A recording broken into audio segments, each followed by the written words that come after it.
Reporting from Georgia Practice Facilities, I'm Emily Nerland with Arthur Lynch for UGAsports.com.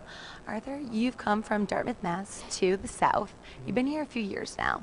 So what things have you adapted to and what things do you refuse to give up of your Northeastern roots?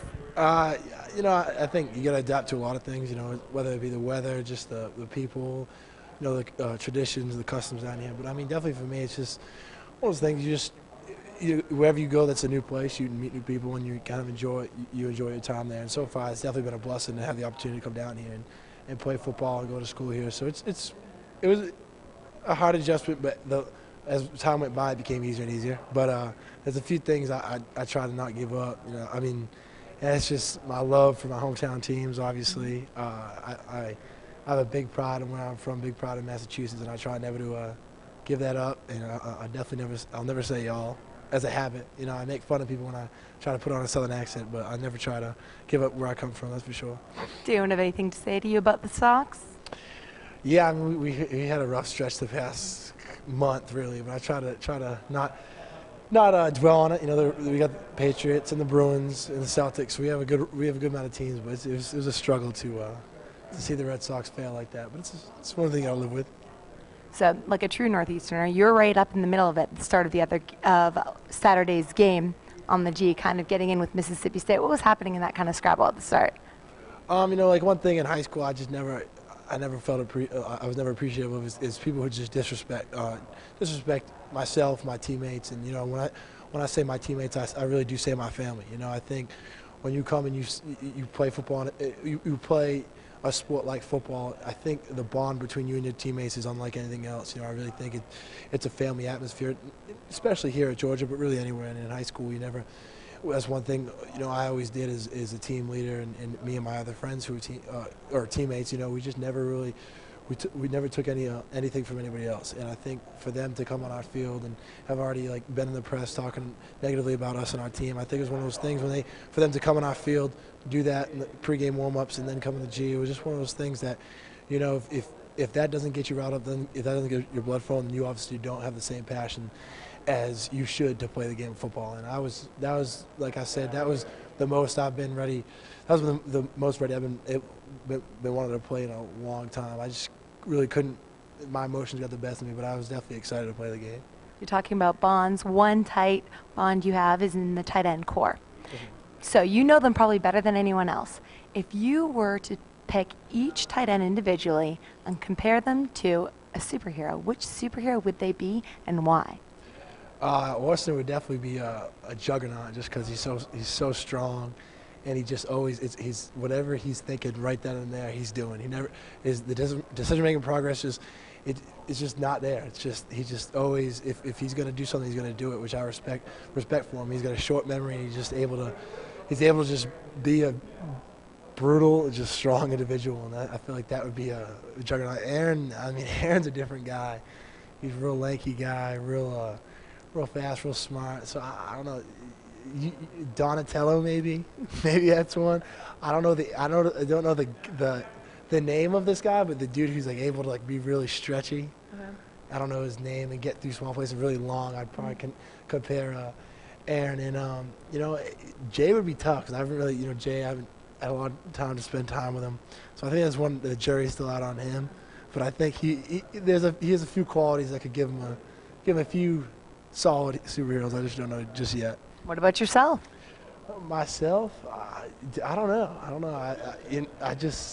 I like Batman just because I like him. That's a guy that I don't know if I have any similar qualities to him, but I really like him. So I would give myself that title just because I think he's the man. But other than that, I don't know. I don't know if I have any redeeming qualities I can give myself the title of a superhero. So the tight ends have been seeing a lot more balls as the season has progressed. Is there something you're seeing in the defenses that is allowing that, or is there some ways that you're getting open or doing differently in order to get those?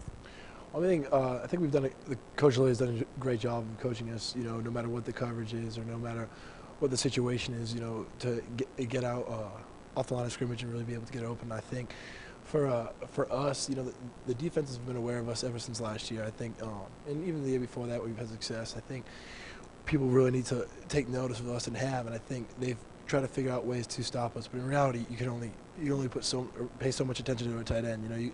Like the South Carolina game, we did a great job blocking, but they did a good job making sure we were taken away in the passing game, and other guys were able to make plays. And I think that's how it's going to be all year. I think over the past couple of weeks we've had an opportunity to create plays and make plays. I think that will only continue to progress as other playmakers on the outside and our running game continue to, excel at the level they're excelling. I think the tight ends have the opportunity to have a really good year. Not just Orson, not just Aaron, but all of us, myself included. And I think we have an opportunity to really make a statement this year and for a couple of years coming. And what unique skills do you bring to the tight end core that you can exemplify in the field? I think, you bring up that superhero question. I think all of us are different in our own ways. I think we have the ability. Some of us do some things better than the other, and I think we all bring certain qualities to the table that complement one another. And I think one nice thing about that is every weak area that I have, or Aaron has, or Orson has, that the other might have better. I think we are more mature at that time. We all try to, develop ourselves individually to, perfect our, however you want to say, occupation, because this is really what it is. Perfect our, our traits. And I think for us, as a unit, we have a talented bunch. I think Orson has really been to be like the poster boy of that for this season and the last. I think for us to keep excelling as a group, we need to just keep working harder. But I think Orson's a great pass catcher, and he's worked so much on his blocking. And I think for Aaron White, I think it's his intelligence level. I think he's able to really understand what's going on. I think he'd be a great coach one day. I don't know if that's what he wants to do, but he understands the defense. He understands what's going on around him. He understands that what his job affects everyone else's job in the field. His route is this for a certain reason. And I think myself, I kind of bring a balance. I can run and catch the ball, and I can block. And I think I still have stuff I need to work on to become the next, to become, the next level type of guy. But I definitely think we all have potential to be, impact players here and impact players at the next level. And I just think we need to keep working on that. And luckily for us as a tight end segment, we don't take a day off. And I'm not just saying on the field. I'm just saying that we always strive to become better. And I think that's important, not only as a tight end segment, but as a team. And that's one thing that's different between this team that I've seen in the past two that I've been on is no one wants to let up. No one's been more emotionally hurt than we have over the past 2 years. And I think that's an edge that we have. We have a chip on our shoulders. And I think that being there, that being present, that kind of, just urge to win, urge to be great is really what's going to drive us throughout the season. Great. Well, thank you so much. For Arthur Lynch, I'm Emily Nerland. Check out UGAsports.com for more.